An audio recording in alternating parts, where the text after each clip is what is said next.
parah banget. Yang pertama itu di bagian ban serepnya itu jadi bolong teman-teman, karena karat itu yang nggak saya cek. Nah, itu menjadi pelajaran banget bagi saya ketika membeli mobil bekas. Halo semuanya, assalamualaikum warahmatullahi wabarakatuh. Kembali lagi di channel Junior Ferry. Beberapa waktu yang lalu saya lihat ya ada komentar menanyakan mobil second apa yang masih layak dibeli pada tahun 2026 ini. Ada beberapa mobil yang menurut saya itu masih bisa kita miliki meskipun itu mobil second atau mobil bekas. Karena teman-teman, mobil bekas itu adalah mobil yang menjaga depresiasi teman-teman. Karena kalau mobil baru itu depresiasinya sangat-sangat besar banget teman-teman ya. Baru turun aja dari dealer ya itu udah langsung turun beberapa persen untuk harga mobil tersebut. Padahal kita belinya itu sangat mahal, dan misalnya kita sudah beli satu hari aja udah nongkrong di garasi kita, besoknya itu pasti sudah turun banget teman-teman ya. Itu udah buat kita rugi. Nah, jadi yang pertama itu adalah teman-temannya mobil yang masih layak dibeli pada tahun 2026 ini dengan kondisi bekas. Itu yang pertama adalah Honda Brio teman-teman. Nah, kenapa saya rekomendasikan Honda Brio? Mobil ini compact, untuk di dalam kota itu sangat direkomendasikan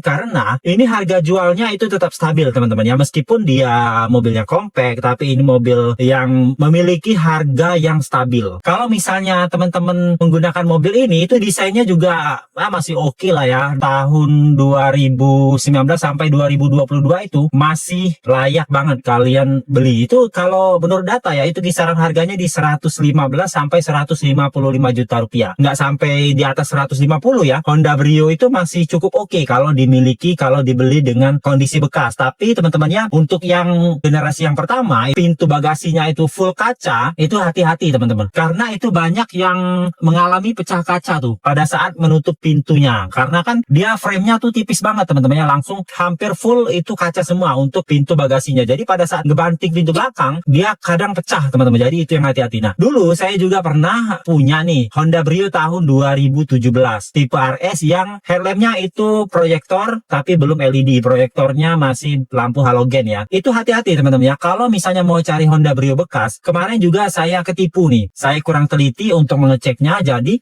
mobilnya saya jual lagi. Karena apa? Karena itu kondisinya parah banget teman-teman ya. Ya dianya orangnya ya seperti kekeluargaan lah, baik. Harganya emang agak sedikit lebih gimana ya, masih bisa saya terima lah harganya. Tapi pada saat saya cek itu parah banget. Yang pertama itu di bagian ban serepnya itu jadi bolong teman-teman, karena karat itu yang nggak saya cek. Nah, itu menjadi pelajaran banget bagi saya ketika membeli mobil bekas. Nah, yang kedua itu adalah rack steer. Setelah saya cek di bengkel resminya Honda, mobil itu perbaikan hingga 15 juta rupiah, termasuk dengan kaki-kaki lain-lainnya teman-teman ya. Itu rack steer, terus juga tie-rod, long tie-rod, terus juga stabilizer, itu totalnya di bengkel resmi Honda itu mencapai 15 juta rupiah. Nah, jadi teman-teman kalau misalnya mau cari Honda Brio, itu pastikan lagi nih, kalau bisa kalian nego-negoin banget sampai potong harga untuk kaki-kaki. Karena apa? Karena untuk kaki-kakinya Honda itu kalau menurut saya ya, untuk ya ini yang pernah saya pakai ya, seperti Honda Brio itu ya, kaki-kakinya mulai bunyi. Terus yang rack steer-nya itu juga saya lupa banget ngecek rack steer-nya teman-teman. Pada saat berbelok itu ada bunyi kerutuk-kerutuk kayak gitu. Nah, jadi pas setelah dicek itu ternyata rack steer-nya kena dan memakan biaya 15 sampai 20 juta. Jadi mobilnya saya jual lagi teman-teman.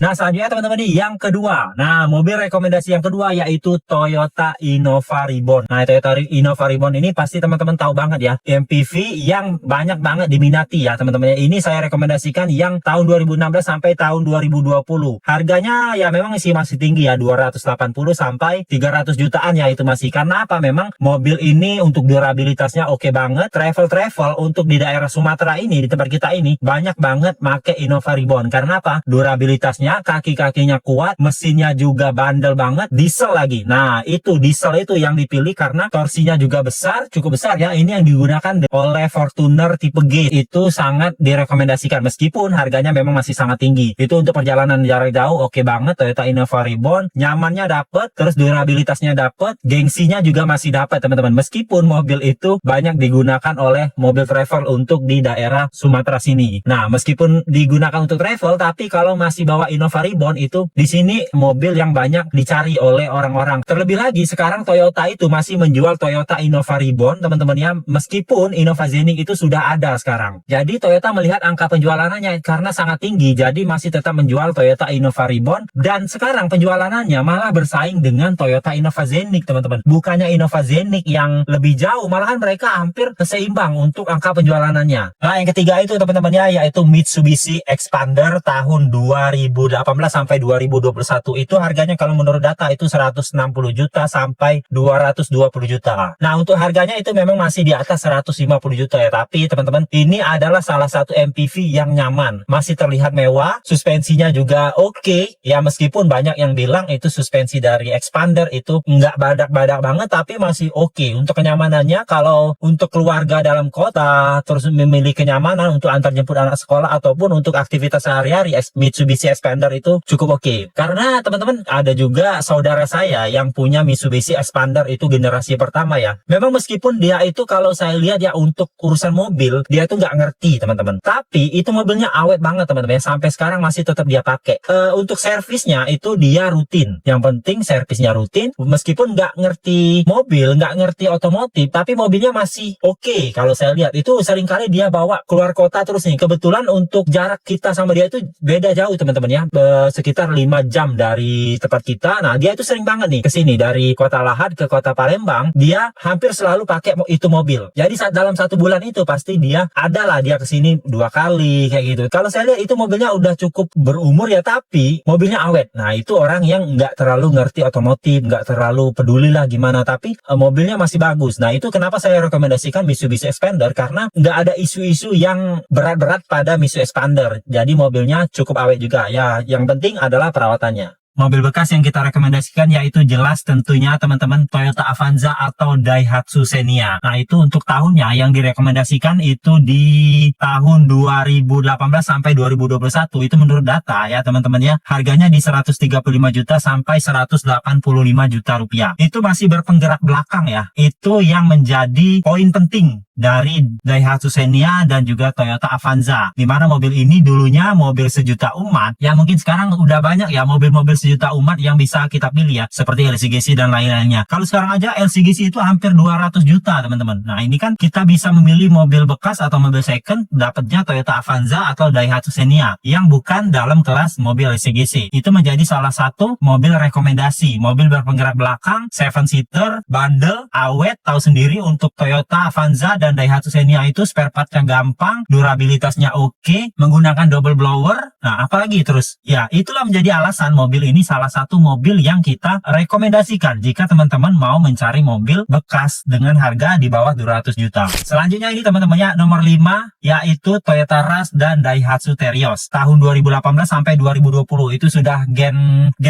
ya, gen yang seperti mobil kita sekarang ini nih. Itu harganya di 175 sampai 215 juta rupiah. Tahu sendiri ya, Toyota Rush dan Daihatsu Terios itu keunggulannya ada pada RWD, ground clearance-nya tinggi, tampilannya gagah, durabilitas kaki-kakinya oke, dibawa ke medan jelek, medan nggak rata, tanjakan itu oke banget ya, terkenal banget untuk Toyota Rush dan Daihatsu Terios itu tangguh untuk beberapa medan yang medan bukan untuk perkotaan. Ini mobil ini cocok kalian gunakan di kota maupun di luar kota. Waktu itu juga sudah saya buatkan videonya, kita keluar kota itu terabas saja teman-teman ya, untuk menggunakan Daihatsu Terios generasi kedua ini. Nggak ada masalah, RWD-nya juga oke. Untuk tenaganya yang dibilang lemot itu sebenarnya untuk yang maticnya bisa kita atasi dengan cara mengganti tuas posisi giginya, posisi gearnya. Jadi bisa kita atasi. Nah, selanjutnya teman-teman itu yang keenam yaitu Suzuki R3. Tahu sendiri ya, untuk Suzuki R3 itu katanya teman-teman banyak yang bilang ya di grup itu mobilnya nyaman, badak juga untuk spare partnya. Itu awet banget sampai banyak yang tutup. Makanya yang banyak bilang tuh Suzuki banyak tutup karena produk-produknya terlalu awet. Nah, itu Suzuki R3 di tahun 2018